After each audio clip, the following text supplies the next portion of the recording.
शामली की घटना पे कुछ टिप्पणी है और राहुल गांधी जी की एक यात्रा चल रही है, जन रक्षा यात्रा केरला में, उसके ऊपर कुछ है। सत्ता के नशे में उत्तर प्रदेश की कानून व्यवस्था को समाजवादी पार्टी के गुंडों ने ध्वस्त कर दी है। जीत का जो नशा है वो सरेआम सिर चढ़ के बोल रहा है समाजवादी के गुंडों के ऊपर।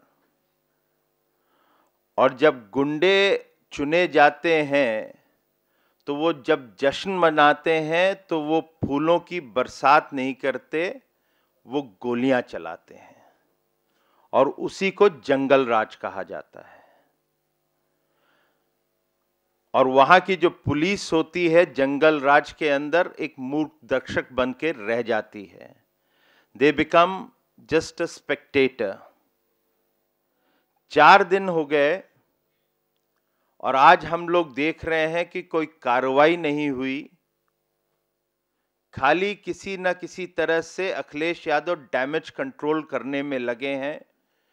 एसडीएम को सस्पेंड कर दो, डिप्टी एसपी को कर दो, शो कॉज नोटिस कर दो, मगर वास्तविकता में उनके नेता अब इनसेंसिटिव बयानबाजी करने पे उतर आए हैं।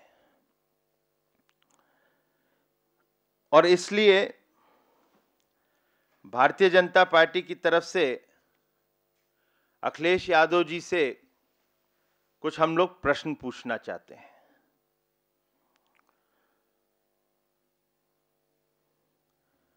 क्योंकि समाजवाद का नारा देते हैं, इसलिए मुलायम सिंह यादव और अखिलेश यादव जी को कुछ जवाब देना चाहिए। अबोध बच्चे पर जब गोली चलाकर जश्न मनाना, क्या इसी को समाजवाद किया कहा जाता है?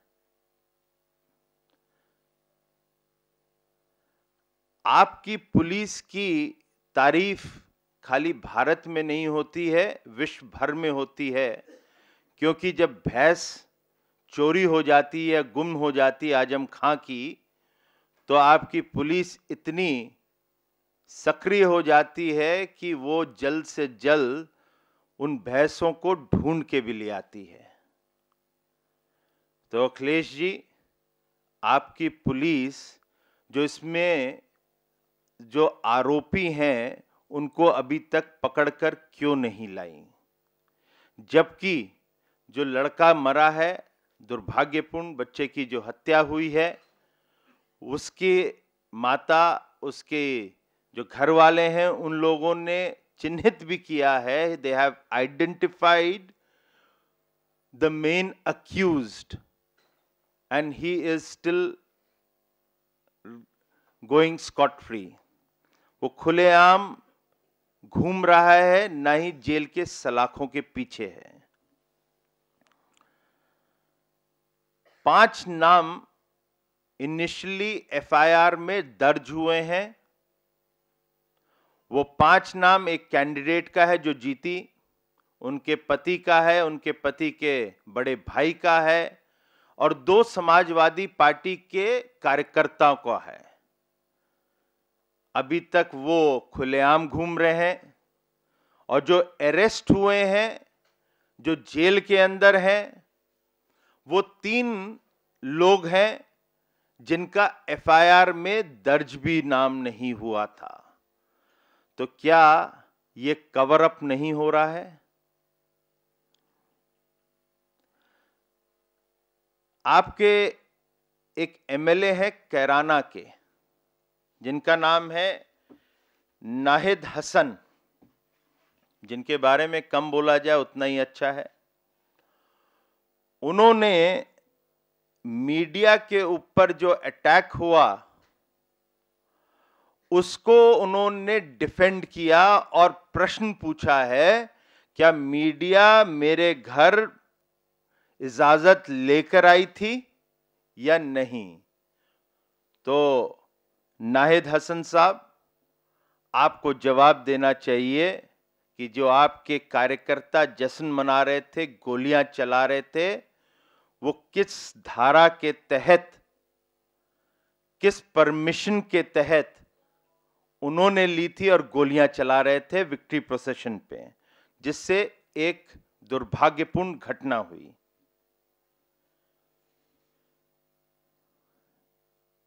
अगला प्रश्न,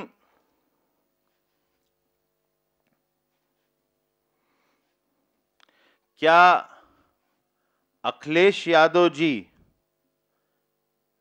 आप कहते हैं कि आपकी बड़ी स्वच्छ पार्टी है, कोई क्रिमिनल्स नहीं है, कहीं कुछ आता है तो हम डीपी यादव जैसे लोगों को जब पार्टी में लेते हैं तो हम उन्हें हटा देते हैं, सस्पेंड कर देते हैं, और आपने बड़ी इस पे डींगे भी मारी हैं।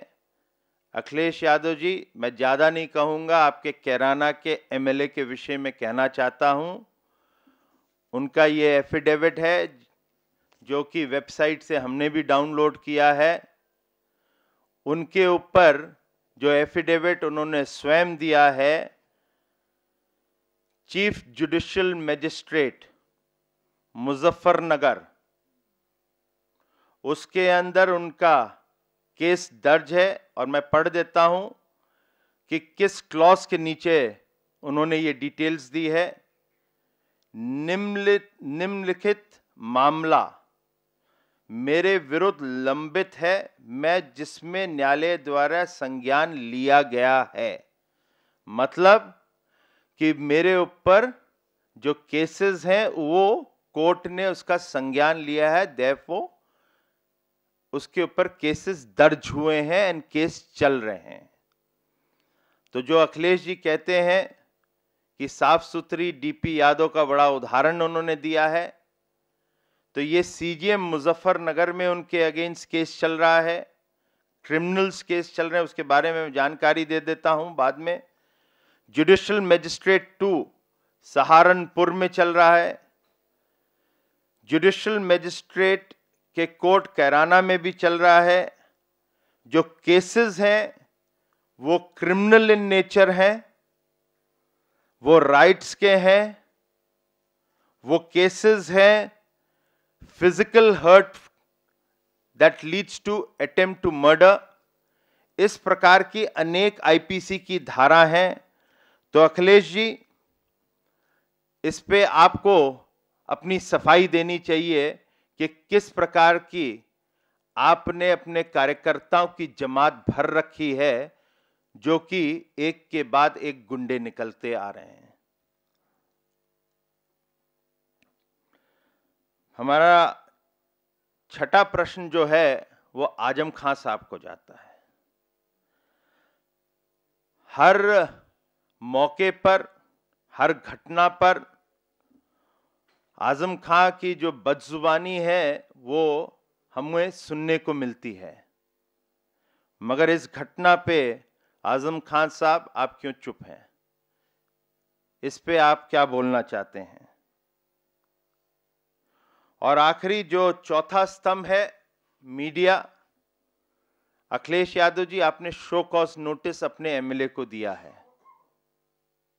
Will you just give a show cause notice or will you take action against your MLA by sacking him? ये हम लोग के कुछ क्वेश्चंस हैं, और इसके बाद राहुल गांधी जी पे कुछ हमारी टिप्पणी है। राहुल गांधी जी जन रक्षा यात्रा केरला में गए हुए हैं, उन्होंने 2 टिप्पणियां करी हैं। पहली टिप्पणी प्रधानमंत्री जी पे कही है उन्होंने, और उन्होंने कहा कि वो किसी किसानों के साथ कभी फोटो में हाथ मिलाते हुए नहीं दिखे जाते हैं। तो Rahul Gandhi ji, we don't believe in photo ops. आपको शौक है फोटो ऑप करने का, हमारे प्रधानमंत्री नरेंद्र मोदी जी को काम करने का शौक है, और इसीलिए जिस जनता के बीच में आप खड़े होकर ये अपनी कमेंट्री कर रहे थे, उस जनता के लिए आपकी दादी इंदिरा जी ने भी बड़े बड़े नारे दिए हैं गरीबी हटाओ के, आपके पिताजी ने भी दिए हैं, आप भी देते हैं, आपकी माताजी भी दे रहे हैं। उस गरीब जनता के लिए आज कहीं बैंक अकाउंट खुले हैं तो नरेंद्र मोदी जी की जनधन योजना के माध्यम से खुले हैं। आज उनको कोई व्यवसाय, कहीं उन्होंने बहुत शिक्षा नहीं प्राप्त करी है, उनके पास कोई धन नहीं है, प्रॉपर्टी नहीं है, तो मुद्रा योजना के तहत वो किसान और मजदूरों को अपना व्यवसाय करने का साधन मिला है। उसी तरह से आज जो 12 रुपए के अंदर जो प्रधानमंत्री सुरक्षा बीमा योजना है, वो शायद एक सोशल स्कीम्स ऐसी है, सामाजिक योजनाएं ऐसी हैं कि गरीबों का, किसानों का हित, उनको उस हित के माध्यम से उनको हक मिलता है। प्रधानमंत्री जीवन बीमा योजना वो अमीरों के लिए नहीं है। जब 330 रुपए में जीवन बीमा योजना मिलती है, वो गरीबों के लिए, मजदूरों के लिए और किसानों के लिए है।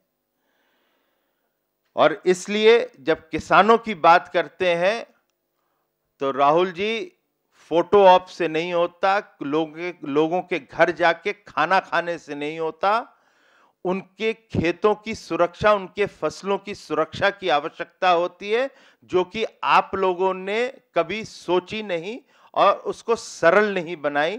इसलिए प्रधानमंत्री किसान बीमा योजना लेकर आए हैं।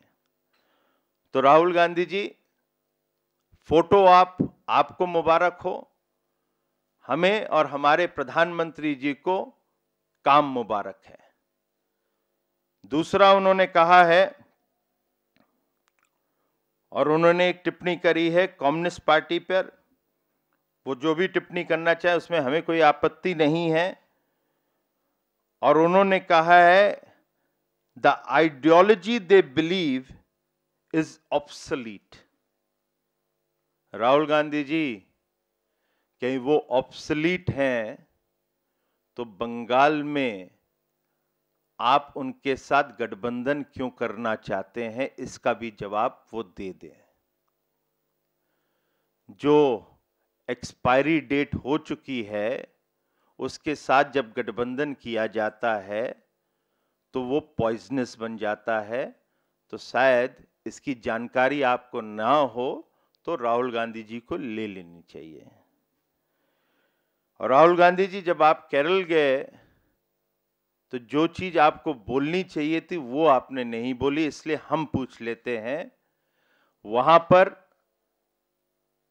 आपके मुख्यमंत्री, आपकी सरकार ने बड़ा भ्रष्टाचार किया है और वो केस रजिस्टर्ड है, आप ही के जुडिशियल इंक्वायरी के तहत वहां पे रजिस्टर्ड है। और उसके अंदर जो मेन अक्यूज्ड है वो सीधा सीधा आरोप लगाया है कि आपके मुख्यमंत्री ने पैसा लिया है।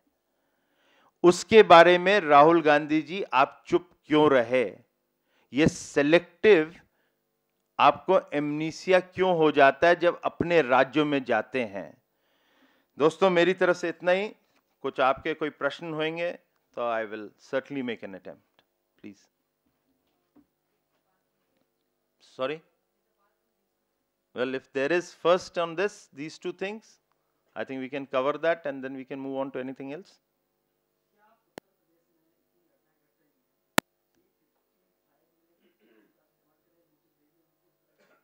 देखिए, ये गवर्नर का अधिकार है।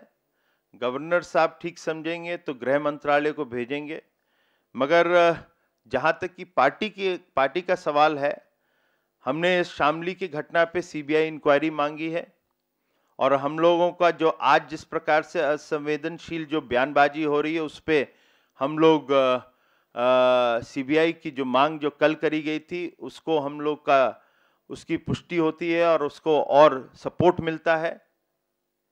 जहां तक कि गवर्नर है, हम जरूर मांग करते हैं कि गवर्नर साहब को इन जितनी घटनाएं हो रही हैं, जिस प्रकार से बलात्कार हो रहा है, जिस तरह से रोज वहाँ पे कानून व्यवस्था बिगड़ती चरमराई जा रही है, मौतें हो रही हैं।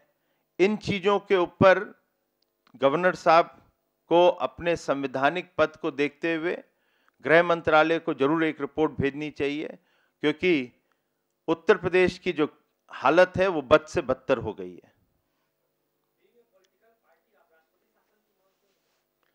देखिए, ये जो चीजें होती हैं इसके ऊपर जो पॉलिटिकल पार्टीज होती हैं, और वो बीजेपी का हमारा मानना है कि जिस रास्ते से वो चुन के आए थे उस रास्ते से ही हम उनको बाहर निकालेंगे।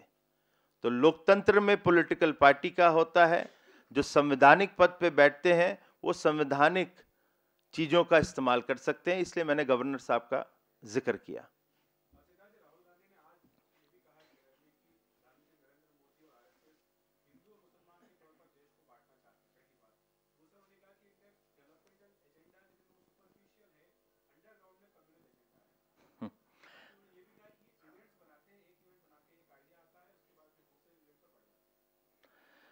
मैं इतना ही कह सकता हूं कि राहुल गांधी जी इस देश में जो पहली बीज जो बोई गई थी डिवाइड एंड रूल की इंडिपेंडेंट इंडिया में, वो आपके पूर्वजनों ने ही बोई थी, और उसके बारे में जिक्र जितना हम कम करें उतना अच्छा है। मगर क्योंकि आप इस प्रकार के प्रश्न उठाते हैं, तो नेहरू जी के समय जो कश्मीर के अंदर जो उन्होंने एक तुष्टीकरण की राजनीति की बीज बोई थी, आज तक जम्मू कश्मीर उसको झेल रहा है। आपके पिताजी ने जिस प्रकार से जो एक मसला था शाहबानो केस को लेते हुए सुप्रीम कोर्ट के आदेश को आपने टर्न अराउंड करा, किस कारण किया वो पूरा देश जानता है। और उसको लेते हुए जब आपको बैकलैश एक दिखना शुरू किया, तो आपने एक मेजॉरिटी वोट के लिए भी अयोध्या के गेट खोले। वो कौन सी बीज आपके पिताजी ने बोई थी वो आज तक ये देश देख रहा है, और उसको आपको भी समझना चाहिए। जहां तक कि जो अमीरी और गरीबी का जो कास्ट का एक आपने जो बीज बोई है, जिसके कारण वोट बैंक की राजनीति इस देश के अंदर बोई जाती है और वो फैलती जा रही है। वो वोट बैंक की जो राजनीति है, वो कास्टिस्ट जो पॉलिटिक्स है इस देश के अंदर पनपी है, तो वो आप लोग के, आपके परिवार के कारण पनपी है, और उसका नतीजा है कि देश के अंदर वो एक प्रकार से सांप्रदायिकता को बढ़ावा देती है। तो राहुल गांधी जी थोड़ा सा इतिहास को जानें और फिर उंगली उठाएं, और ये याद रखें जब आप एक उंगली उठाओगे तो दो उंगली आपकी तरफ भी उठती है।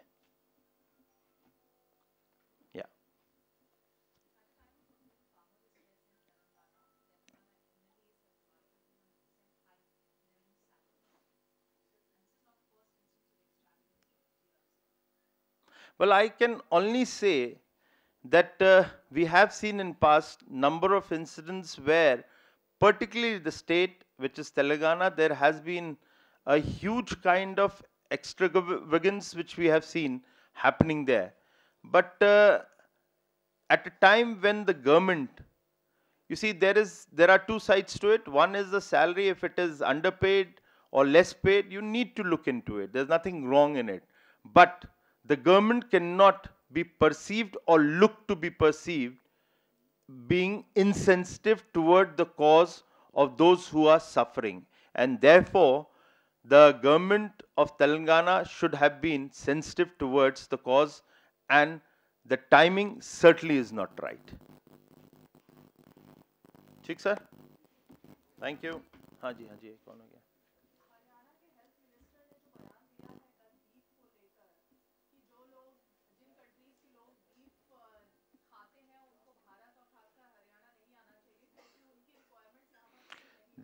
देखिए, भारतीय जनता पार्टी संविधान की इज्जत करती है। हर राज्य के अपने कानून हैं, और जो कानून है उसके तहत क्या खाना क्या नहीं खाना वो राज्य की कानून व्यवस्था डिसाइड करती है। मगर हर नागरिक को, हर इंडिविजुअल को अधिकार है कि वो क्या खाए या ना खाए।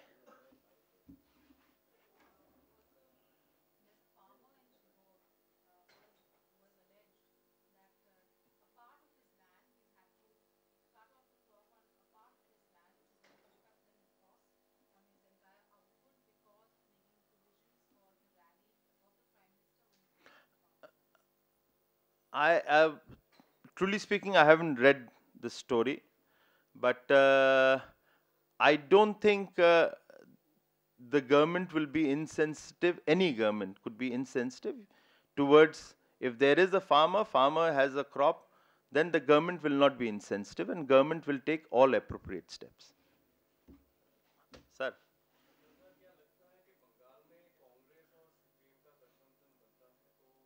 मैंने तो राहुल गांधी से पूछ लिया, जो एक ऑब्सोलीट और एक एक्सपायर्ड मेडिसिन हो चुकी है, क्या आप उसके साथ बंगाल में गठबंधन करेंगे? कहीं करते हैं तो वो पॉइजन होता है।